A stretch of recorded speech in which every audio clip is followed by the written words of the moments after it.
Hello everyone, this is Al Fadi and I'd like to welcome you back to another episode of this exciting series that we've decided to call Gibson's Latest Discoveries for obvious reasons. Our brother Dan Gibson has been definitely doing a lot of groundbreaking discoveries as it relates to the questionable origin and history of Islam as we know it. We talked really briefly about the name of the God of Islam and a possible origin for that. Today we're going to continue to unpack this, and we will address, of course, the famous shrine known as the Kaaba, and we'll continue from there.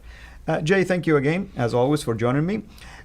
Something interesting, by the way, that I want to touch on. Last week, of course, you talked about Al-lat, and that's the feminine name for the goddess, who supposedly is the wife for Al-ilah, who is the name for what we know as Allah.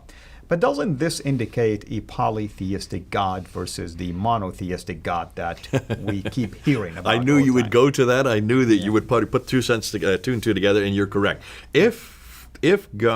If Allah, Ilaha, which is generic title for Dushara, the formal name of God, we have the same thing in the Bible for our God. Yahweh is his personal name, but his generic title would be Elohim, or Eloha, plural, or Eloi, my God, singular. So therefore, we have the same thing in Hebrew. The same thing exists, and we know that Eloi or Eloha, Elohim, would be the generic title for Yahweh.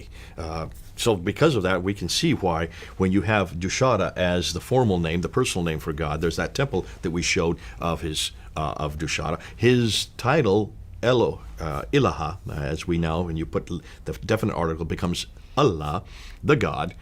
If that is the case, then Muslims always put one finger up. They always say one finger whenever they're doing their videos, the oneness of God. This is Tawheed. This is to say Tawheed. God is one. He is only one. If he's only one, then they better not use Allah. They better want to get rid of Allah. They better get rid of Ilaha, because that Dushara has a wife, Aluza, whose temple we saw on the map. And also we saw her images, Al-lat, which is the generic for Aluza. So God has a wife. And I would argue the very passage or the very chapter that our Muslim friends always use, chapter 112, Qul huwa Allahu ahad, there is no God but Allah. The word ahad meaning one of, not an absolute one. So he's competing with other gods, and he's declaring that I am the one. Doesn't he also say we all the way through? Oh, absolutely. Doesn't he refer to himself in the plural tense all the way through? We've always wondered what that was. Could that be that it's referring to him, he and his consort, which goes against chapter 6, verse 101, says God has no consort? Well, it looks like there's a huge confusion. There's a huge contradiction. And also, isn't this by nature a commitment of shirk? It's committing the shirk, the unforgivable sin, where you cannot equate anybody else with God but God must always remain one? That's right. But at best, he has a multi-person here. He's a multi-person God. You cannot argue with me and tell me he's one. No longer. Exactly. You better put two fingers up. At least. No longer one. Two. Yeah. 1, 2. Now, the thing is, more than that, can you then also see that they have got, whoever wrote the Quran, it looks like they're influenced by the Nabateans. They're influenced by Petra, which also pushes this up into Petra much more so. And it also suggests they have got not only a polytheistic God, they have got a pagan God. That's right. I thank God for the Bible. We don't have that problem. We do not have a pagan God. The Bible exposed pagan gods all the time. It says very clearly, remember, Muslims always like to go and take me back to Deuteronomy 18, and they say this is proof that Muhammad is there because he's right there in Deuteronomy 18, where God, in verse 17, Yahweh, there's his name, Yahweh says to Moses, I will send someone like you from amongst your brothers. That must be the Israelites. But then he says, beware of anybody who comes in the name of other gods. And if he does not come in the name of mine, doesn't come in my name. What's his name? Look at verse 17. Yahweh. If he comes in the name of other gods, put to death. Verse 20. What does he say? Put to death. Must be put to death.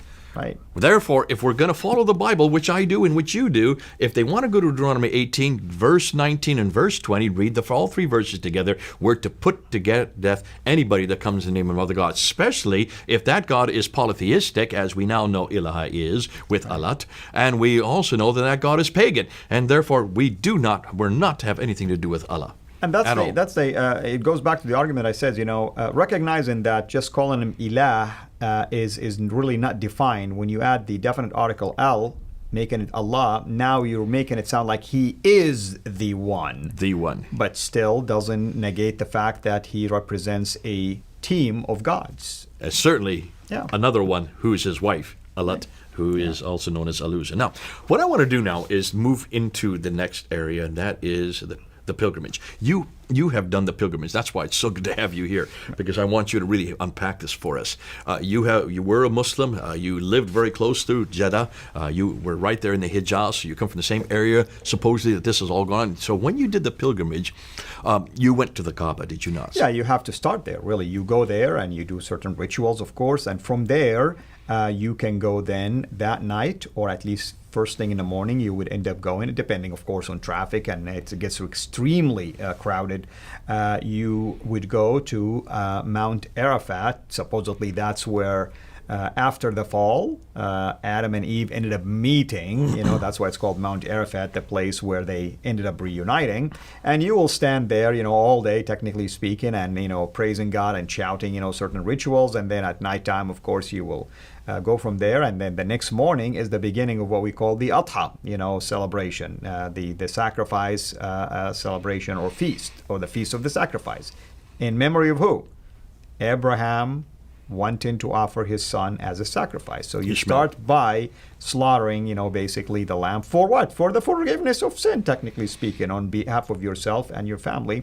And then you go from there to Muzdalifah, which is Mina, basically, and you start, the action of throwing stones at the pillars that represent Satan, supposedly trying to tempt Abraham not to take his son for sacrifice. That's at least one theory. There's so many other theories about that, and you do this either one day, and then you have others doing it, the other days, or you can do all of them in 3 days, and then you close by coming back to, technically speaking, at the end, of all of that, to Mecca and the Kaaba once. So those are the stages. They take about 3 days. I'm summarizing it basically in general. Now, what's fascinating, Gibson has looked at this, and he says, what's fascinating, you can find every one of those stages in Petra. And what's more fascinating, they actually fit Petra better than they fit Mecca. Right. So what does he do? Well, let's look at the Kaaba. Let's put up there the Kaaba that you see there. This is the Kaaba in Petra. And you can see it's got a little mihrab there. Well, that we don't know if he's put that mihrab there, but that could have been put in at a later date. What we do know is that Kaaba, when you look at the dimensions of that Kaaba, you will see that it fits exactly to the dimensions that Al-Zaki refers to in the traditions when he refers to the dimensions of the Kaaba. The dimensions for the walls and the size and shape exactly fit that Kaaba.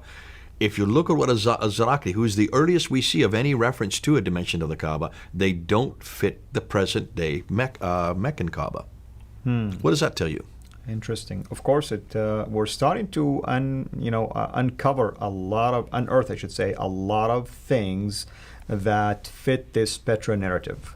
Okay, so the red line is 14.6 meters. That's the location, and look at the location. It's you can see that this Kaaba is in the middle of Petra. It also has buildings around it which look like old temples, which is exactly what we see in the traditions, that there were buildings around it. These are all other temples and other places of religious significance for them. That's exactly what you find in Petra. When we go from there, we want to go to the other two hills, which we know as Safa and Marwah. So let's put that up there. There you can see the Safa and Marwah. But let's take a look and see what we see in modern-day Mecca. That's explain the Safa and Marwah. What are they exactly? I'm on the right upper hand. Look at the green old mosque. That's an old picture of the mosque. It no longer in Mecca. That's what it used to look like before they covered it all up. And there you can see on the left side the Safa at the top and Marwah at the bottom. Right, and this is kind of like an offshoot coming out of the Holy Mosque, technically speaking. It's almost like a really, literally a running track.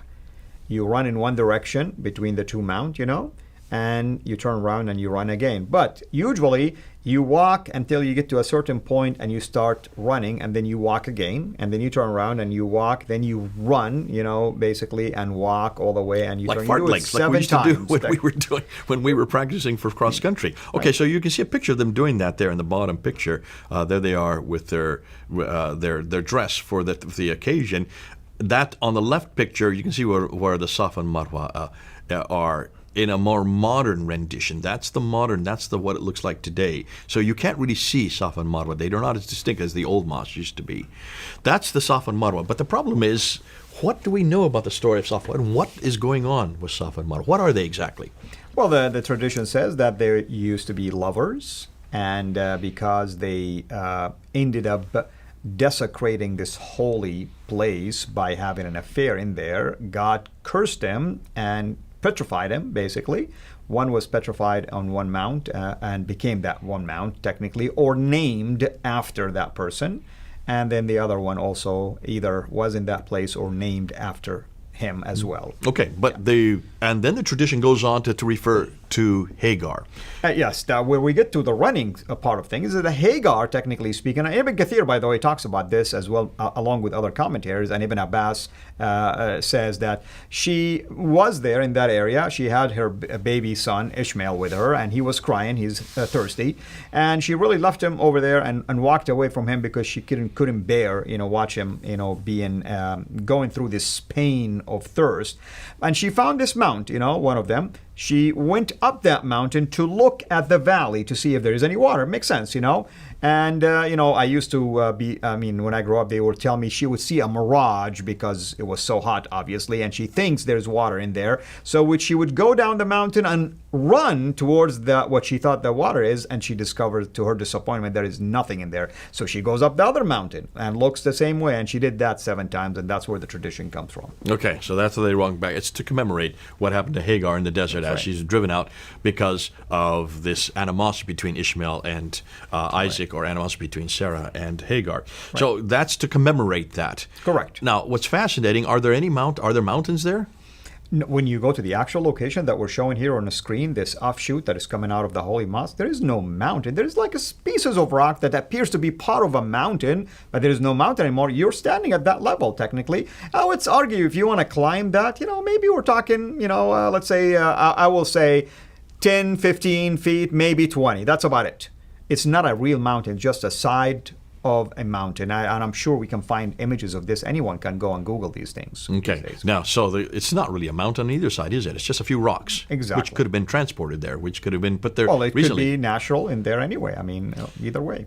Well, good old Dan Gibson, I think he said he's been 50 times to Petra as he's been doing his discoveries. He's still going back to Petra.